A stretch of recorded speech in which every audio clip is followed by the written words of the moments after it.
Well, hey, welcome back to Auto Transport Intel. Mic check 1, 2, 3. You can see me, you can hear me, and we're here. Oh man, I've got something in my audio. Hang on. I haven't been live in so long. Please jump in the live chat. Weird. Oh, I think I know what's going on. Hang on 1 second. I'm hearing myself. Okay, there we go. I'm live, listening to myself, seeing myself. Okay, here we go. Auto Transport Intel, cars on the move, take two, and we're back. You know, we've been away. We have been traveling. Seems like it was all last week. Me and Ty were at a conference. And in fact, that's what's exciting. We're going to talk to Chris because there's another conference this week. We're excited to be here for it. Do me a favor. As we ramp up again, click share, click copy, grab that YouTube link, text it, email it, share it on social media, because we never go live on a Monday. So you can let people know, oh my God, they're live. They are alive again, and they're back. And go ahead and click that like button. I don't even have my bell in front of me. I can't even click my bell. I'm going to grab the bell. It's right over here. Okay. And you can go ahead and join in the live chat. Now see that silver mint? That was from Friday, when my flight had changed and canceled. Did you see the Southwest stuff in the news? Crazy. Whole place has gone crazy. Let's do this. Let's bring in Ty. So let's go ahead and back to that. Ty, can you see me and hear me okay? Yeah, how about you? Man, I mean, completely off kilter, right? And Yeah, we haven't done it, but we have, talked to so many people, but we haven't done a show in a week. Yeah, it feels weird, especially on a Monday. But the good news is I just found out, everybody, that we're actually going to do a Friday show too. So don't worry. The schedule's the same. Today's special, though, because we got a special guest. Who do we have today? So today we do have a special guest. And you're right. Just before we bring in Chris, I want to say you're right. We're going to be live again on Friday. And we never go live on Mondays. That's why, we must have people. It probably popped up on their phone. They're like, "What?" Right? We probably haven't gone live on a Monday since State of Car Hauling. Yeah, I would say that's true. The good news is that we while we were gone, we got an incredible amount of information. Talked to a lot of people. We can go on and on about that. But it really, to me, solidifies the value of this platform, this channel, and the consistency of the content that we put out, Jay puts out, that Jay puts together. It's pretty incredible. And then I'm going to go ahead and blow Jay's horn for him, but we're in Vegas, and people are walking up to us and saying, I know you, I see you guys on YouTube. So it's because of your support as an audience, the core that we talk about. It's because of you guys that tune in, and Jay putting this on every week, week after week. Tomorrow night, Tuesday night, we're doing the live roundtable. I'm getting people signed up for that. I'll be sending them to you all day, Jay. But Tuesday night, we're back to normal. Wednesday, DOT, we're back to normal. Thursday, Dispatching Live, we're back to normal. On Friday, we'll have Cars on the Move, me in the transport parking lot. But we really needed to get Chris on, and I'm excited to have Chris. I always love having dialogue with Chris because he's an OEM guy. Finished vehicle logistics, and he's got incredible contacts, but it's always a refreshing conversation to get a different perspective on Ty in the transport parking lot. So I'll shut up. No, you nailed it. And here comes Chris right now. Christopher Ludwig, Automotive Logistics, across the pond, live from London, right? Right from London. Wow. So it's been well, I don't know, a few months since you were here last. So please again, say hello. Tell us a little bit more about yourself and what we're going to talk about today.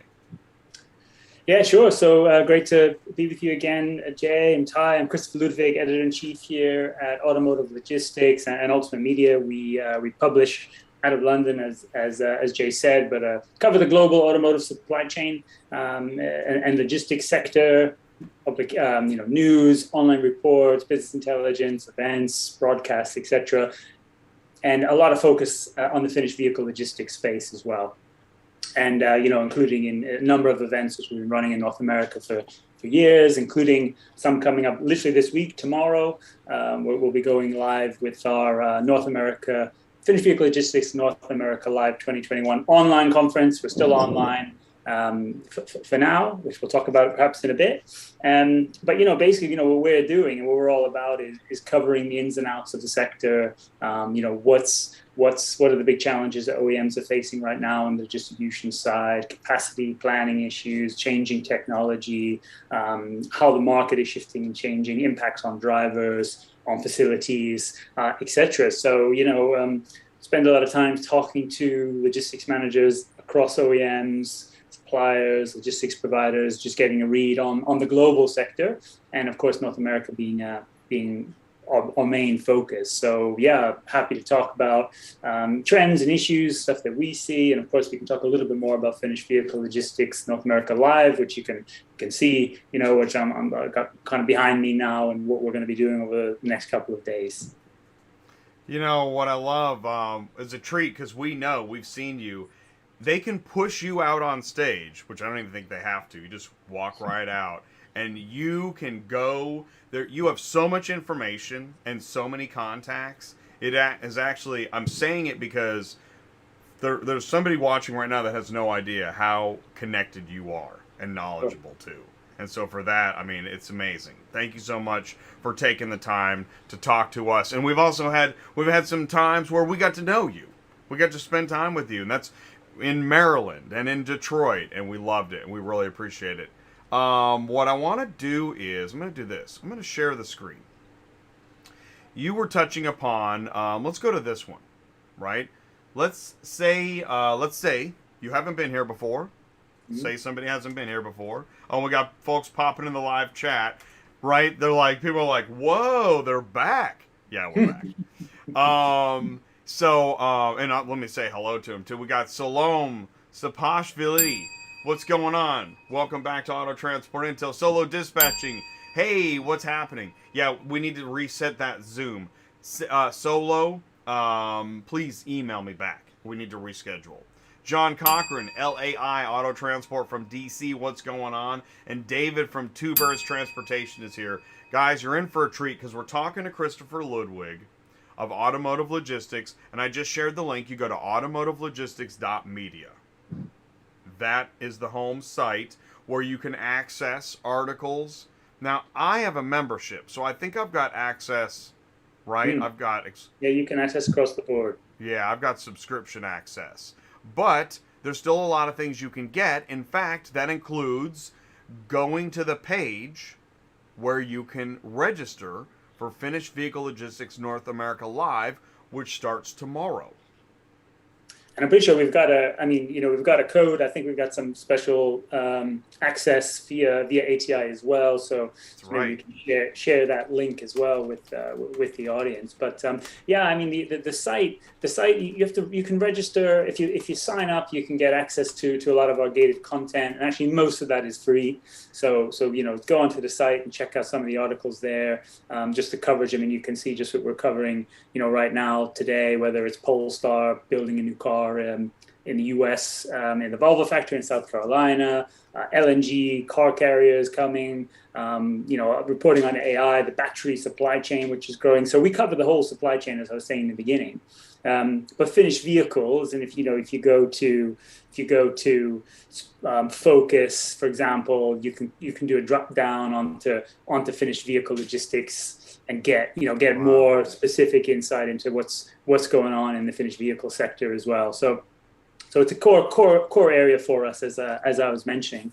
And this week with FVL Live, I think I really would encourage anyone who's interested to come and check it out. Although I will say we're going to do a little preview on LinkedIn Live. We're going to do the first session tomorrow. That's 10 a.m. Eastern, 9 Central. We're going to actually do that first session also on LinkedIn Live. So you can actually follow it free and open. And we're going to kick off with some forecasts from Joe McCabe, Auto Forecasting Solutions. These guys are really big on the data side. If you've been following the the semiconductor shortage. These are the guys who are really becoming the premier source for how much production has been disrupted, how much volume has been lost, how much volume might be coming back. So we're going to start off the first 45 minutes or so open access live on LinkedIn as well as on our platform. So come on, and if you're not ready to sign up onto the event, check it out on LinkedIn Live and then see what else we've got coming. Because the rest of the event, we're going quite deep into topics. We'll have the likes of Volkswagen, Nissan, Lucid, new EV maker, Glovis, all these guys you can see here. I don't want to just advertise it. I mean, I think we can talk about some of the topics and things, but it's I think for me, what I've been sort of saying is, the market is roaring back. I don't have to tell this industry, this audience, I'm sure. I just think that the pressure on vehicle logistics, carriers, drivers, capacity across new car sales, used car sales, I've never seen it quite like this before. It's such a bullwhip. It's all the things we were trying to say over the last year, which is, guys, try and plan ahead, look for what's coming, don't ignore your carriers, don't ignore your drivers, because you're going to need them. This recovery is going to come. I feel like we're kind of in that space now. And, there are some companies who are definitely at risk of falling behind of the recovery because they can't get the right people in the right place to meet that demand. And I think, with the conference, we're going to talk with OEMs and with providers, understand what they're doing now to mitigate some of that, whether that's, securing capacity a bit further in advance, working together in different ways, technology solutions, but also coming right down to it. It's going to be a big topic, investing in drivers, investing in this industry again. Because some of the statistics there just tell us that if we don't address it, it's an issue. It's a demographic divide. It's all these things that COVID has only accelerated, really, and it's become more important than ever. So this the topic couldn't be more timely. So we're really excited to go deep on it, actually. Well, so on the global level, I don't know where else I would go to get so much global finished vehicle logistics information. And so thank you. I mean, we owe you for that. Well, I don't know what we'd know. We'd be like, well, I think there's a car out there somewhere. So having said that, but the other part is on the supply chain side, it is so weird how, so with COVID, right, everything went crazy. And now it's gone totally crazy in the other direction, to the point where I read that American Airlines had just today canceled a bunch of flights because they have a staffing problem. Yeah. It must be a nightmare to be in global logistics right now. Well, I think it's pretty. I think the U.S. and North America are kind of probably a couple of months ahead of Europe in this case right now. I think I sort of use this as an example to colleagues in Europe and the industry to say, obviously they wish they could be there, obviously, with the market sort of roaring back to life. But this, like I was saying before, some of the disruptions that we're seeing, because we have the situation in the car market, obviously we all know production is getting disrupted because of semiconductors, because of other issues in the supply chain. So production still trails where it should be, though the demand is back. The demand is basically at pre-COVID levels in the US right now. And obviously there's your recipe for all kinds of pressure, for the rising prices that we see, for all that. I think in Europe, we're still, production's disrupted. Demand is coming back, but it's still well below pre-COVID, pre-crisis levels. There's still restrictions in place. We're still kind of dealing with the aftermath, and frankly, the ongoing issues in the UK. We've probably got the beginning of I can't even count whether it's a third wave, fourth wave, but we're still in it. But nonetheless, the supply chain is where you have to get ahead of it. You have to get ahead of it because there's a lot of pent up demand, and I think that is increasingly clear that when these restrictions, as they lift, people want to buy cars. The demand for mobility, if anything, has gone up. There's a hell of a lot more interesting ways to go about it, whether you're doing it online, at auctions, and it's just pushing a lot of pressure into the supply chain. And if you don't prepare for it, you're going to be risk falling behind. So I'm quite excited over the next 2 days because I do think we've got some interesting case studies and examples for what companies are doing now and to look ahead, which really could be relevant for the whole sector both in North America, but also globally, as you mentioned. Well, Well, go ahead, Ty, please. well, it was interesting. We were at this conference last week, which was, I think, primarily geared towards used cars, but I ran into two OEM car hauler companies, and they were talking. And it was really interesting that you're saying this because I hadn't even thought of it. They were already panicking for Q4, anticipating the chips coming. And here we got to get all these cars that have been sitting on all these lots paying $2 a day. We got to move them now. Go you could literally hear the tone of these guys. It was very concerning. So it's interesting to hear you say that as well. Yeah, definitely. I mean, I think, we use that word perfect storm probably too often in the supply chain, but it does, if you're not coordinating it carefully, it does seem to get pretty lumpy, and we're definitely in a lumpy time right now. Like I said, demand at the moment, high, production probably lagging. But, if you look at the chart, so I think, and I encourage everyone to tune in tomorrow because Joe McCabe from Auto Forecasting really lays this out in a great way. But if you look at the number of cars which are being lost in production right now, there's a huge number of those which obviously OEMs plan to recover. They don't want them to go. If Ford is losing an F-150 and the assembly line right now, you can be sure they're going to do everything they can to get it back. Whether that's overtime, whether that's canceling shutdowns, planned shutdowns. Okay, there's some cars maybe lower selling which you won't plan it, but a lot of these guys are going to be rushing to get this stuff back out. So that, of course, is going to put its own pressure both on the inbound supply chain, but again on outbound too, as you say, because these cars are building up. I mean, some dealers are carrying. I think the national inventory level for SUVs or hot selling markets right now, crossovers, probably less than 3 weeks national supply. 20 odd days, 20 selling days. That's compared to what would be normally 50 or something in the kind of halfway normal year, whatever that means. Normal, we don't know that anymore. But so there's just many dealers are sitting on almost empty lots, and that's and they're trying to sell out of their pipeline and just desperate for products. So everyone wants to rush and catch them up on that. And it's gonna come down to the supply chain. It's gonna come down to managing the logistics on that. So I see great opportunities, but a lot of work ahead. And it's got to kind of start now.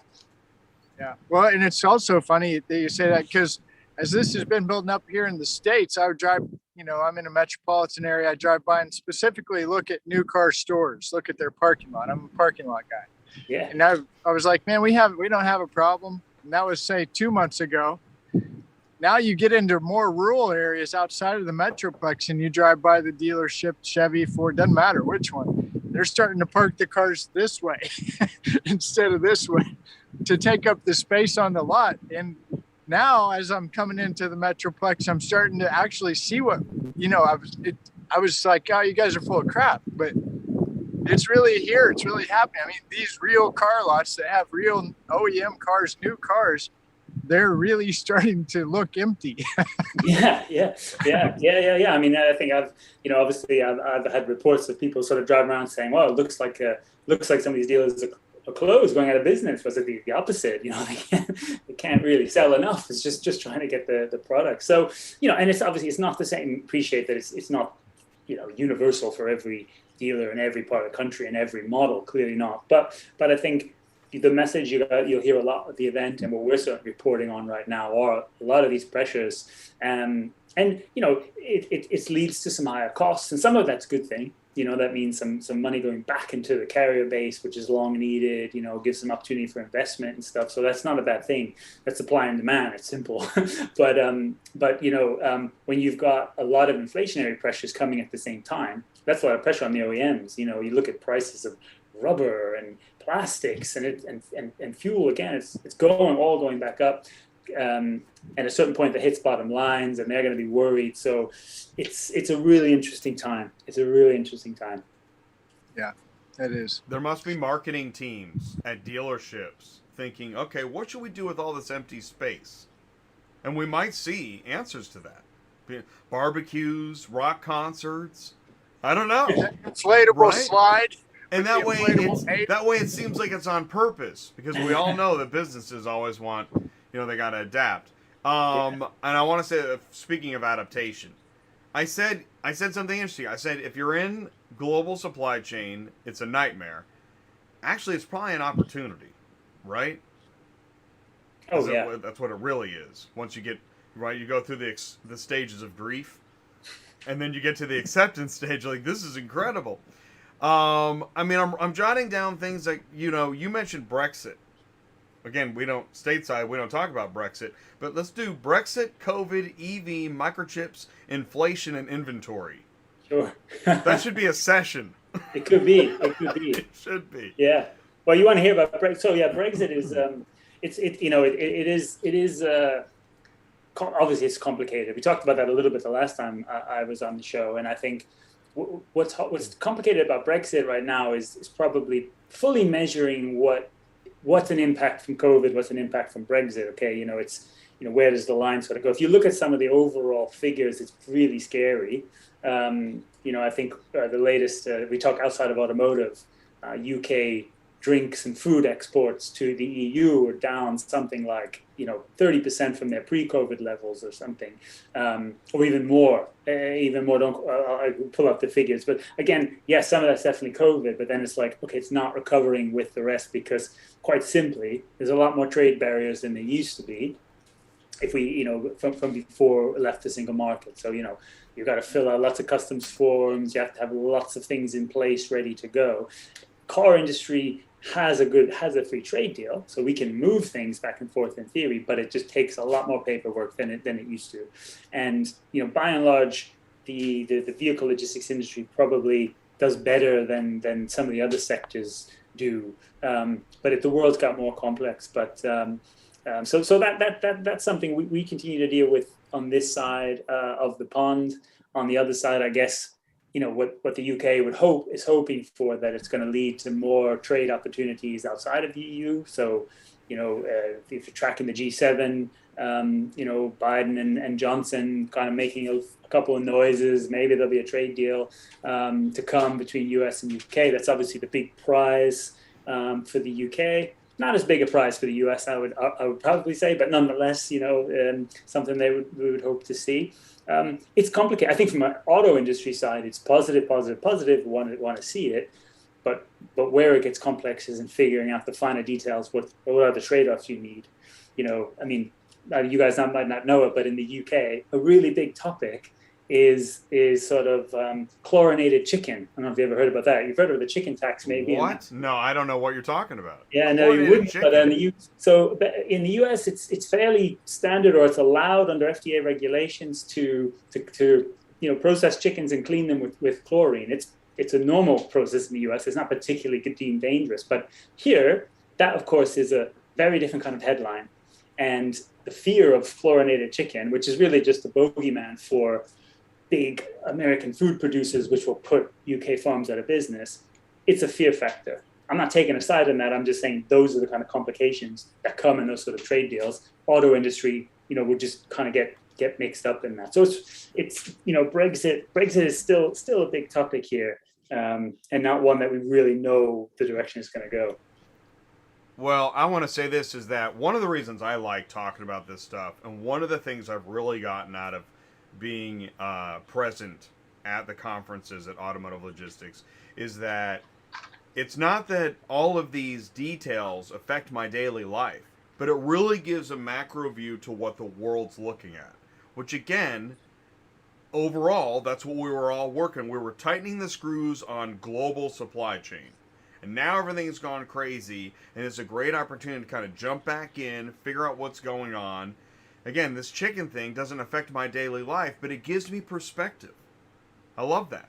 And so if you're watching right now, I'm going to go to camera one. If you're watching right now and you're like, wow, these guys don't go live on a Monday and they're talking to Christopher at Automotive Logistics. If you like seeing the really big picture, you should tune in to Automotive Logistics, Finished Vehicle Logistics, North America Live event. So it starts tomorrow, right, Chris? Yeah, we kick off 10 a.m. Eastern, and run all through tomorrow. Yeah, we got thanks. I got the event program. Yeah. So what do we do? Yeah, exactly. So can check it all out there online. So speaking of dealers, we're actually, we're going to have a conversation with the dealer tomorrow as well, just to get on the ground insight from what the viewers in there. This is a particular dealership group in Colorado, and you can see as we go, we're covering damage topics, we're covering EV, definitely looking at what EV with the startup Lucid, which of course is producing now at Arizona, and working with Glovis, which is an arm of Hyundai and a logistics arm of Hyundai, but also working with other providers. Obviously it speaks for yourself. I won't re-put it through, but no, I love it. Actually, keep going. It's really great. Okay, cool. Yeah. So, I think the way the program is designed, we're trying to take a look at, I would say, the headaches and challenges that we're facing now, as I've been referring to, whether those are the production disruptions, cost issues, etc. How do we manage the capacity? But always keep a view, like you said, to the bigger picture view, whether that's what's happening elsewhere or what we need to think about 3, 4, 5 years down the line. So maybe the EV topic isn't top of your agenda right now because it's still kind of growing from relatively low levels, but it's growing. And I don't know if you saw the announcement from GM last week, upping their investment again from 25 billion to 35 billion, more battery factories, more vehicles are going to be EV. So something you got to think about, start planning into your network. Likewise, sustainability. So, we have a session tomorrow with Volkswagen Group and a few others looking at, okay, what are the emissions? Yeah, that's the one.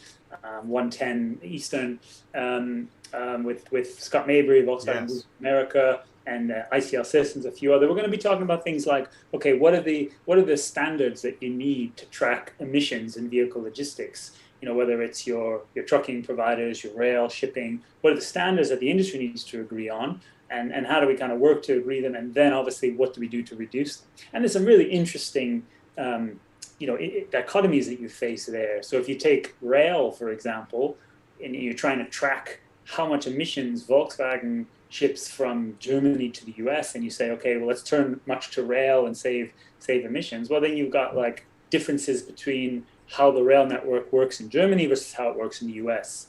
Whereas in Germany, you might have electrified lines, different sources of power, and then of course in the US you have diesel. So you need to get into the weeds of what you're calculating and then optimize from there. So there's just some snapshot highlights, but I think the idea is, like I said, help the industry address the topics that are really front of mind today, because we all know what they are. We've been talking about them, whether it's the inventory, capacity, the driver issues, but take them forward as well.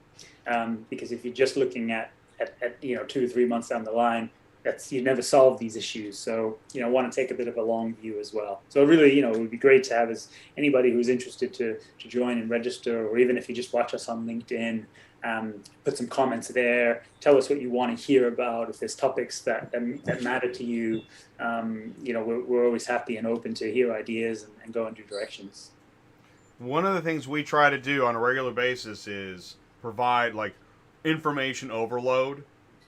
And if you want to drink from the really, really big fire hose, there you go. Automotive Logistics. It's amazing how much and me and Ty reference the stuff we've heard at your shows and the people we've met at your shows. We still do that. That's great. Well, we're that's the idea. And I think, maybe just a quick word on how you kind of, because, it was great. You're right. We got to meet and connect at those past locations. And we'll be back too.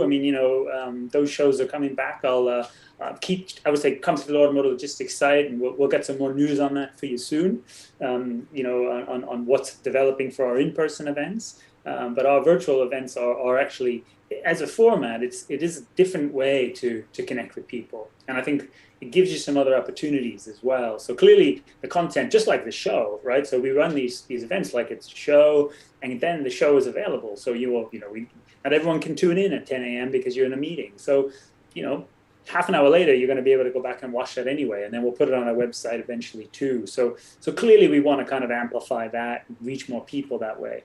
But when you're on these platforms, if you join our platform, you can interact with a lot of people as well, put in some interests.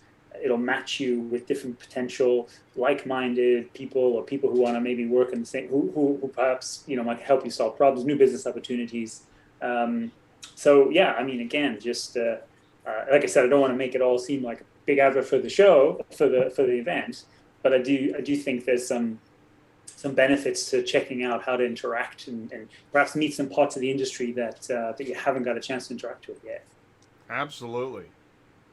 Yeah, I'll tell you. I mean, I've learned so much from automotive logistics, finished vehicle logistics, from the supply chain. In Detroit, what I learned up there just absolutely melted my brain because I'm the guy that's messing around with the used car.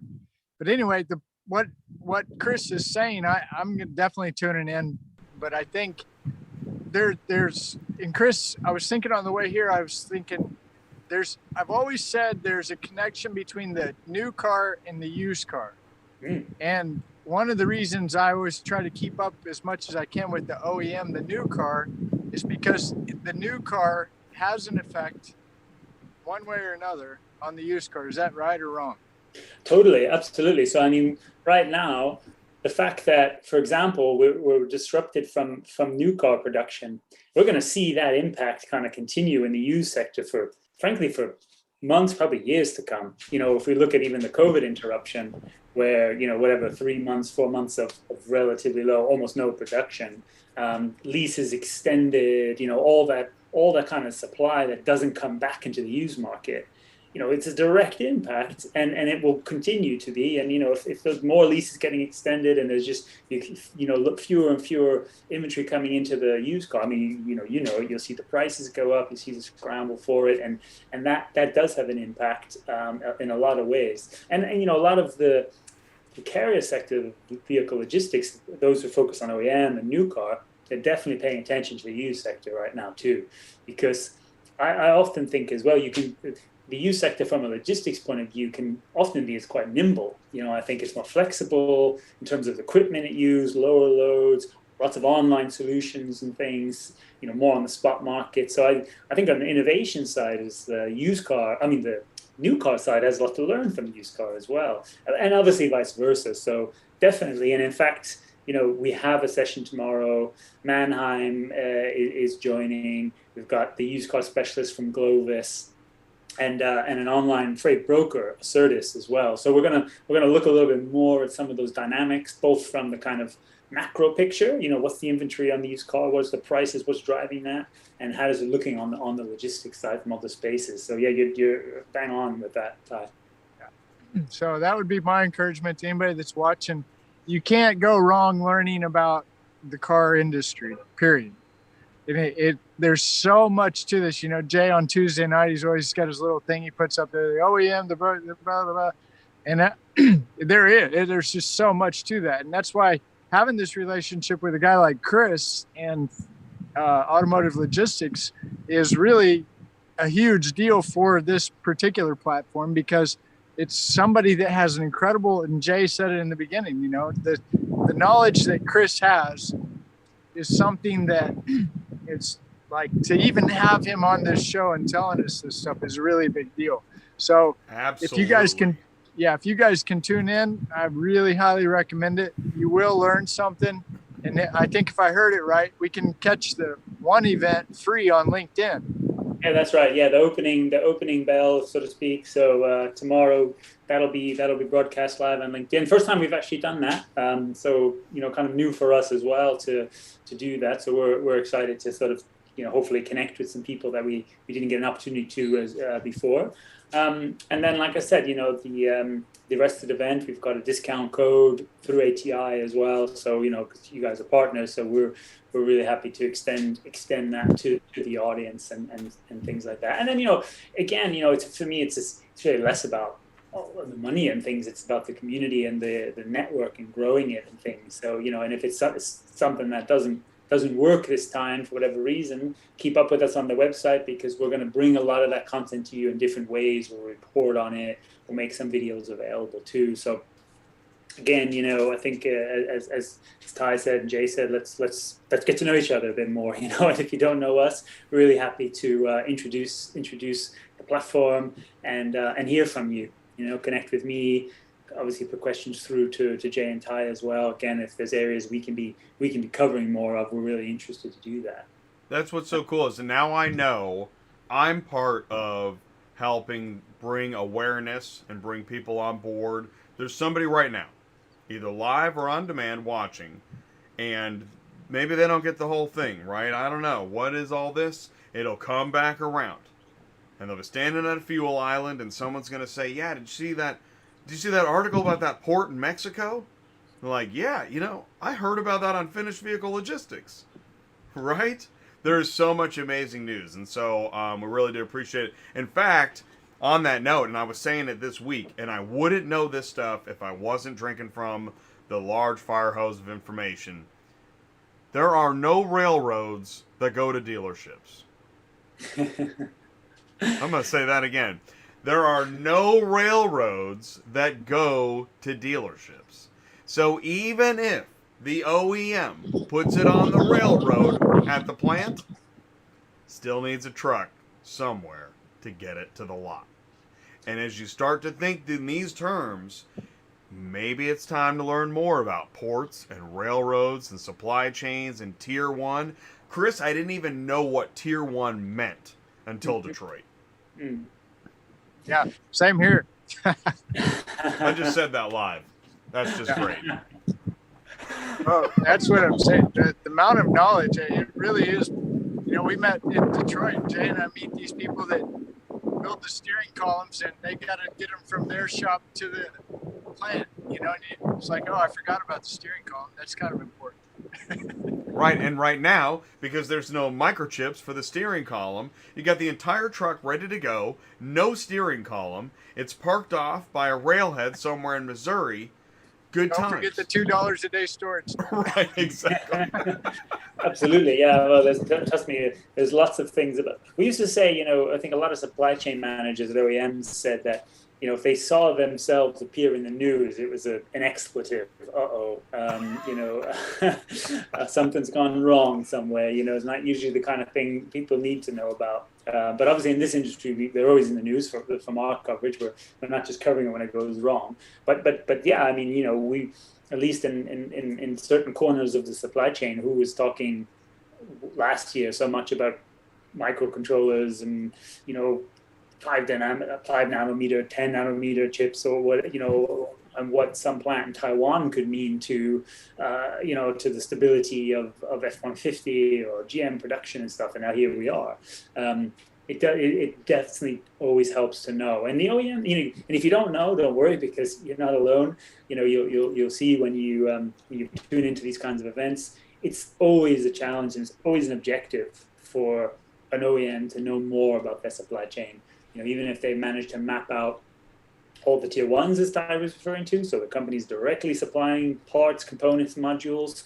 Well, the next challenge is to understand those companies' suppliers, so and endless down the chain, because 9 out of 10 times the disruption doesn't necessarily come from the one that you're looking at. It's somewhere behind the scenes, so it's a tier 2 or tier 3, and likewise in the carrier base, right? So whether you're working with a carrier, but then there's a subcontracting going on, and maybe you lose that visibility. There's driver shortages, and suddenly someone can't meet it, or a small company which existed last year and doesn't exist anymore, and now you end up with the problem. So I think that visibility is so critical in the supply chain, and building pools of knowledge and data are really important. And that's some of the stuff we talk about. So what kind of technology do you use to do that? Nissan's going to talk to us more on Wednesday about a cloud project that they're involved in. So they're moving a lot of their data points, which come from many different sources, as you can imagine, whether it's from an individual supplier, whether it's from EDI, whether it's coming from a different API or different Excel spreadsheets, etc. Want to move it into the cloud, get a single source of truth, and there you can optimize. So some of this stuff isn't always relevant to a storage lot, but it probably is, actually, because that's an important data point too.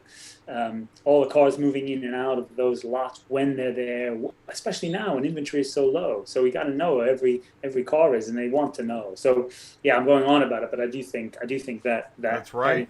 Visibility is really critical. And I was just telling somebody, I said, what? Oh, go ahead, Ty. I'll write it down. What is it, Ty? Well, I wanted to find a good segue to thank Black Widow for helping us get to the conference and their support, and what an amazing company they are. And Chris just said something that I think can tie in really well with Black Widow, talking about this transparency and where the cars and in and out.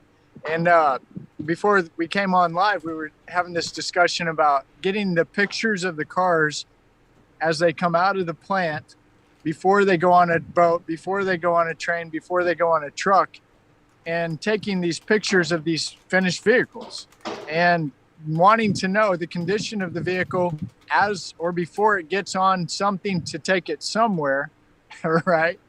And, so again, I wanted to say thank you to Black Widow. I wanted to give them a huge, really amazing group of people. Just that what we were able to hang out with them. And which again is why live events are such a big deal. Yeah. Irreplaceable. Yeah. So I was trying to decide, should we let Chris go and I should thank Black Widow, or have Chris here? But I wanted to, now is the time to thank Black Widow and maybe even possibly go ahead and put that name in Chris's head because of Chris's connections, and maybe someday there may be something to connect there.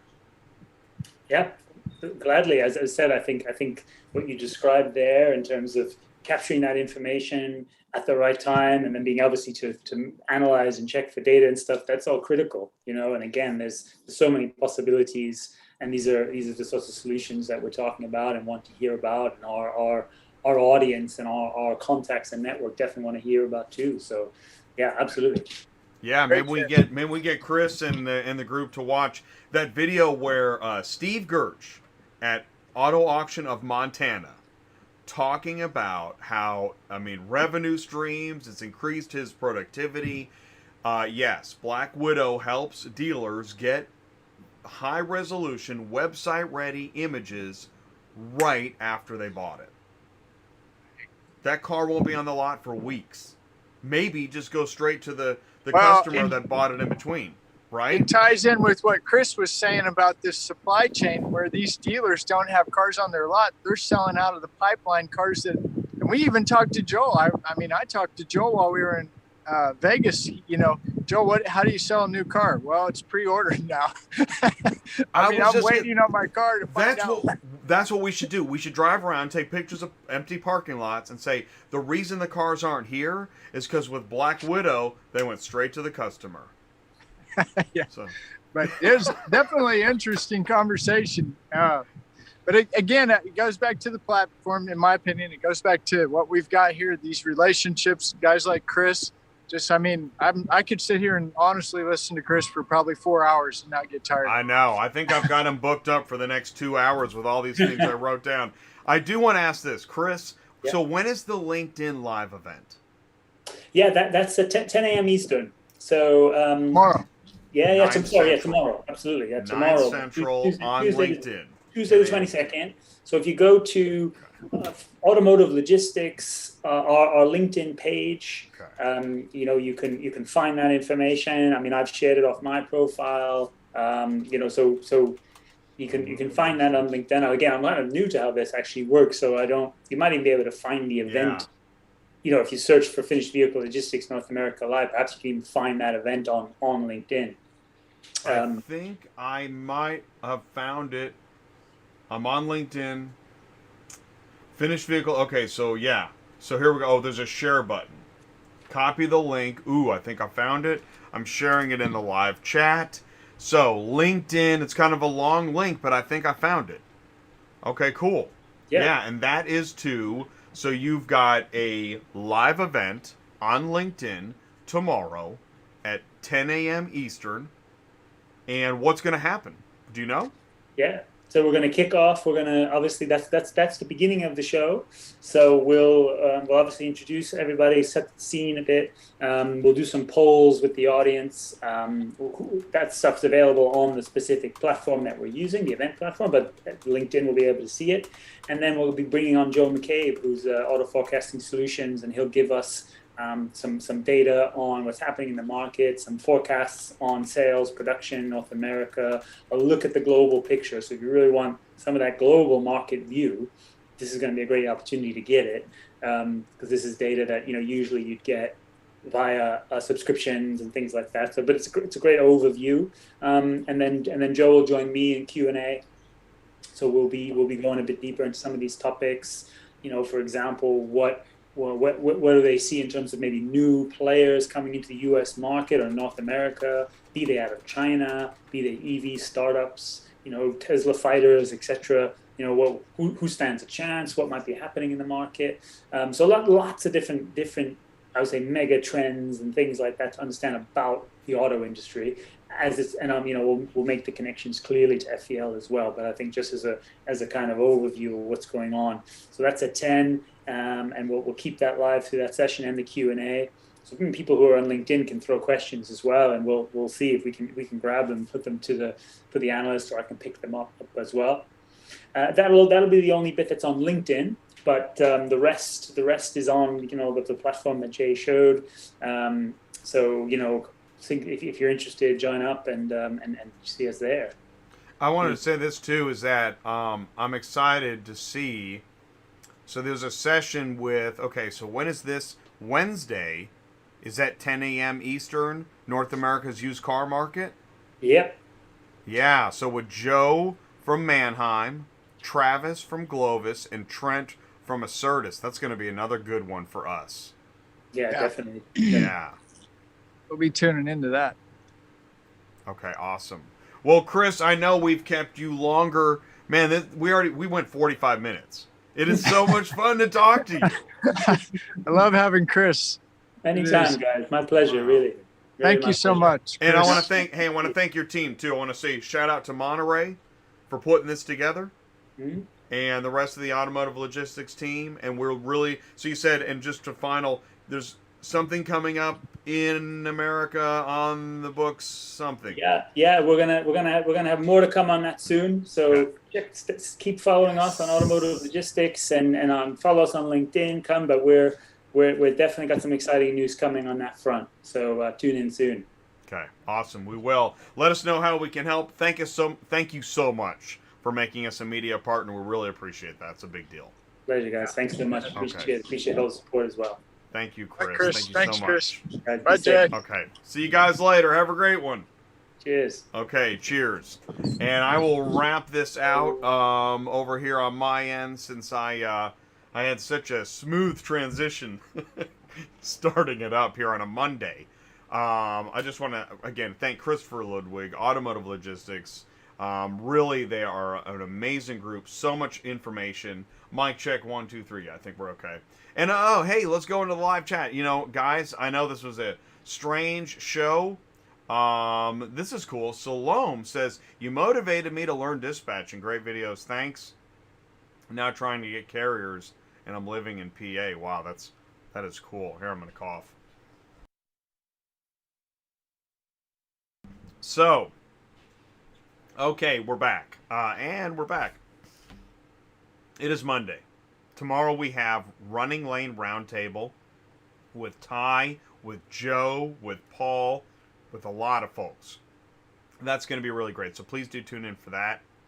I'm going to cough again. Excuse me so much. Oh my gosh. I'm still really, it is amazing. Just taking 1 week off. Hopefully I didn't catch the COVID. That is a joke. Listen, guys, stay safe out there. We'll be back tomorrow night. We got a full week ahead of us. Got a lot of work to do. Thank you so much for tuning in and watching ATI. We'll see you soon. Peace out. Please join us tomorrow. Take care, everybody.